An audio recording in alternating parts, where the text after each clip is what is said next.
Hello, I'm Liz Hill. Welcome to Podsnappery, the willful determination to ignore the objectionable or inconvenient, at the same time assuming airs of superior virtue and noble resignation. We explore things I find interesting, unusual, or annoying. So let's get down to it and spill the tea.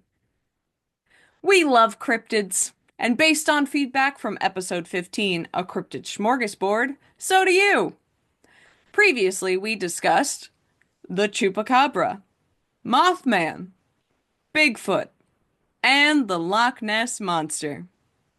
Obviously, we were just scratching the surface, so it's high time we focus on a few more.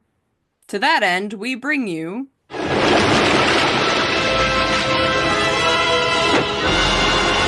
Cryptids of the Sea. We begin with the Gloucester sea serpent, a legendary creature reportedly seen around and off the coast of Gloucester, Massachusetts, and the Cape Ann area in the United States. The heyday of sightings began in August 1817 and continued into 1819. Described as a massive serpent-like creature with humps along its back, the Gloucester sea serpent has been the subject of numerous sightings and tales of encounters by fishermen and sailors. The earliest alleged sighting of such a creature off Cape Ann was recorded in 1638 by John Jocelyn. Although the indigenous people of Cape Ann had told the settlers about a sea serpent, the earliest recorded sighting of the Gloucester sea serpent was in 1817, when a group of fishermen reportedly saw a 60-foot serpent-like creature with a head like a turtle swimming in the waters off the coast of Gloucester. The sightings continued sporadically throughout the 19th century, with many local fishermen claiming to have seen the creature while out at sea. One of the most famous sightings of the Gloucester sea serpent occurred in August 1817, when a group of men aboard the schooner Caravan reported seeing a large creature with a head like a serpent and a humpback body swimming alongside their vessel. So they did what you apparently do back in the day. The crew fired a cannon at the creature, but it disappeared beneath the water and was not seen again. Do you blame it? I don't. Over the years, numerous other sightings of the Gloucester sea serpent have been reported, with descriptions of the creature varying widely. Some have described it as a long, snake-like creature, while others have reported seeing a humpback creature with a head like a horse, a seal, or a dinosaur. Because hundreds and possibly even thousands of people saw the creature, combined with the Linnaean Society's report, this serpent is one of the most well-documented sea serpents ever. Despite the numerous sightings and tales of encounters, the existence of the Gloucester sea serpent remains a subject of debate and skepticism. Some have speculated that the creature could be a large species of eel, while others have suggested that it may be a hoax or the result of misidentification of known marine animals. The last sighting on record may have been when the crew of a Gloucester fishing vessel claimed to have had an up-close encounter with a sea serpent matching that description circa 1980.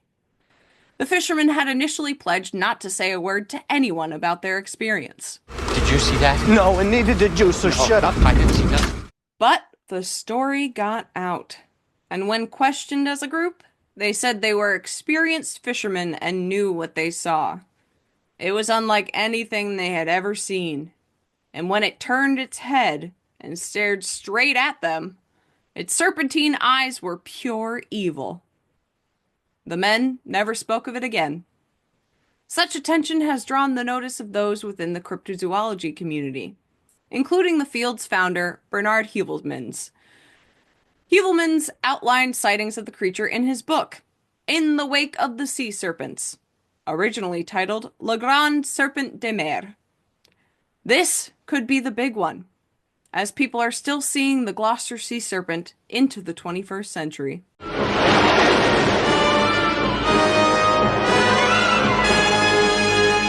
Next, we look at Steller's sea ape, a purported marine mammal observed by German zoologist Georg Steller on August 10, 1741, around the Shumagon Islands in Alaska.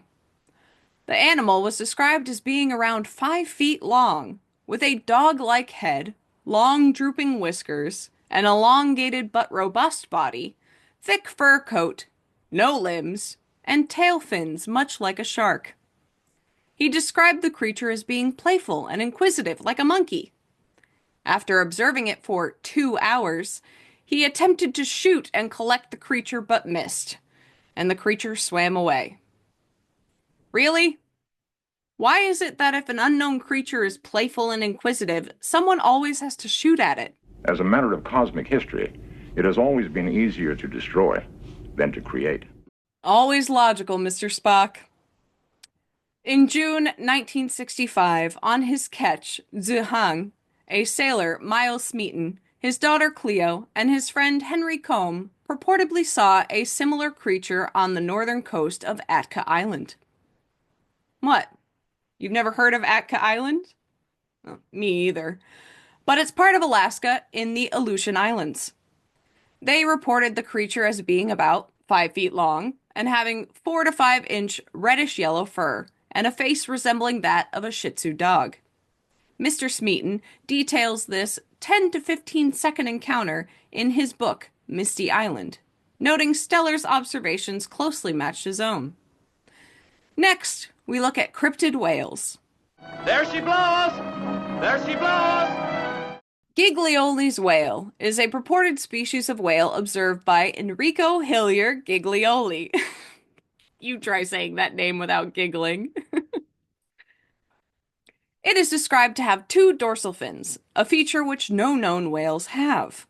On September 4th, 1867, on board the ship Magenta, about 1,200 miles off the coast of Chile, the zoologist spotted a species of whale which he could not recognize. It was very close to the ship, actually reported as too close to shoot with a cannon. Seriously? Once again, let's shoot first and ask questions later, huh? He tasks me. He tasks me, and I shall have him. I'll chase him round the moons of Nibia and round the Antares maelstrom and round perdition's flames before I give him up. It was observed for a quarter of an hour, allowing Giglioli to make very detailed observations. The whale looked overall similar to a rorqual, about 59 feet long with an elongated body, but the most notable difference was the presence of 2 large dorsal fins about 6.5 feet apart. Other unusual features include the presence of 2 long sickle-shaped flippers and a lack of throat pleats. Another report of a 2-finned whale of roughly the same size was recorded from the ship Lily off the coast of Scotland the following year. In 1983, between Corsica and the French mainland, French zoologist Jacques Maigret cited a similar-looking creature. Although it has not been proven to exist, it was given a classification by Giglioli. From hell's heart, I stab at thee. For hate's sake, I spit my last breath at thee. The whale may have been a genetic mutation. Given the species' alleged size and attributes, it is extremely doubtful such a species would not have been taken and reported by modern commercial whalers, bringing into doubt its very existence. It's a whale hole! Come on, you son of a... Bingo! Right in the blowhole! The rhinoceros dolphin, or Cetodipterus rhinoceros, is a purported species of dolphin or dolphin-like whale, said to have an additional dorsal fin on or near the head, reminiscent of a rhinoceros horn. Jean-René Constant Coy and Joseph Gaymard allegedly discovered this dolphin off the coast of the Sandwich Islands and New South Wales. It supposedly possesses 2 dorsal fins much like Giglioli's whale. One is near the head where the neck would be on terrestrial animals, and the other is farther back than the dorsal fin of any other dolphin. These have somewhat large size and are black with large white blotches. Michael Raynal suggests it may have been misobserved somersault behavior, with the first fin being a flipper and the second being a fluke, but dismissed it as unlikely. George Cuvier proposed it may have been an optical illusion, and Richard Ellis suggests it may have been a dolphin with a remora stuck to its head. Really? What? I know, right? Marcus Buhler pointed out that one dolphin's deformed jaw curiously resembles the oddly placed fin or horn of the rhinoceros dolphin. Supernumerary dorsal fins are apparently a genuine mutation. However, none have turned up a considerable distance from where the dorsal fin should be positioned, let alone on the head. Raynal and Silvestri argued that since Coy and Gaimard observed multiple individuals exhibiting the morphology, a distinct species, Pseudodipterus rhinoceros, would be more probable than a pod of disfigured individuals. Another argued hypothesis is that the pod was part of an inbred population, which led to the mutation. Another possibility is that Coy and Gaimard observed specimens which were neither deformed nor members of an unknown species or population, but rather misidentified a pair of beaked whales that by perspective appeared to be one single creature. This is too confusing as it is. We will cover beaked whales in a future episode. I don't have a clue what you're talking about, Phil. Not a fucking clue. Yeah, me either. The high-finned sperm whale, or the high-finned cachalot, is an alleged variant or relative of the North Atlantic sperm whale with an unusually tall dorsal fin. The physician, Sir Robert Sibbald, in 1687, described an alleged stranded female individual on Orkney, stating its dorsal fin was similar to a mizzenmast. Carl Linnaeus listed this specimen as high-finned sperm whales in the 10th edition of Systema Natura in 1758. But there was much confusion between the reports of sperm whales, killer whales, pilot whales, and beluga whales. George Cuvier sorted out the confusion and determined that there were no high-finned sperm whales, and that there was only one species of sperm whale in one genus.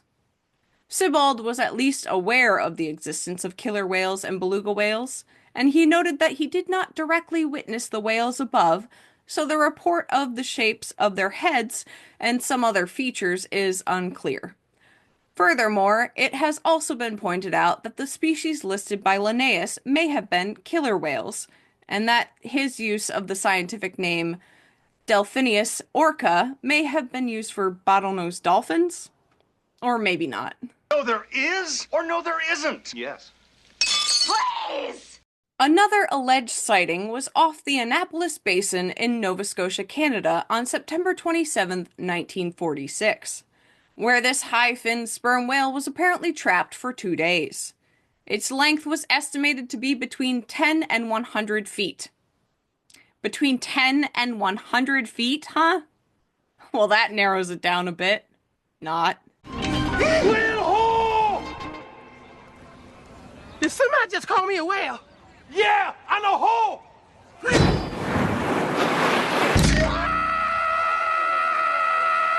Bingo! Right in the bro hole! Well, that was fun. But there are more cryptids out there, so stay tuned for part 2 as we look into the 20th century for more Cryptids of the Sea. So, the willful determination to ignore the objectionable or inconvenient, at the same time assuming airs of superior virtue and noble resignation. That, my friends, is Podsnappery. Thanks for watching. I'm Liz Hill. Consider the subtleness of the sea, how its most dreaded creatures glide underwater, unapparent for the most part, and treacherously hidden beneath the loveliest tints of azure.